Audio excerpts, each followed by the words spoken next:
Voy, meni furfalchiklarim qanday, yaxshimi? Bugun masterga chiqdim, niyatimga yetdim. Masterga chiqaman deb yurgandim qachondan beri.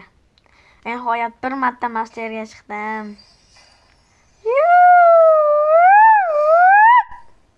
Ochib! Hinyo.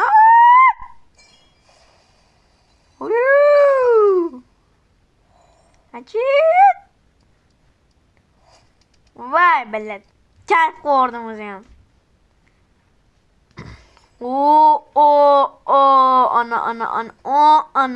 Ana. Masterga. Ana. Chutki masterga ko'rdinglarmi? Vallahi masterga chiqdim. Chiqib ketdim o'ylay. Endi beydan nasıl ochamiz? Oh billat. Bo'ldi mana to'ldi. Mana to'ldi emotsiyalarim. Emotsiyalarim to'ldi qarachchi mana deydi-ku. Hozir to'xtab turinglar. Bu farchilar.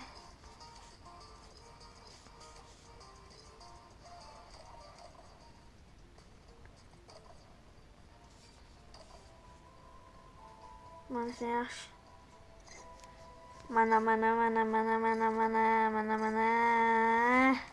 Bay. Mana shunaqadan bitta ochaylikchi. Qasinsidan davom ettirayotgan. Men ustidan cho'dim. Yo'q, robokalla. Yo, men tapchkasini oluvdim. Yo, men tapchkasini oluvdim, ha? Ana. Ya, rumrakam bo'ldi kerakmas. Shartmas. Davay, nima bo'lsa bo'ldi.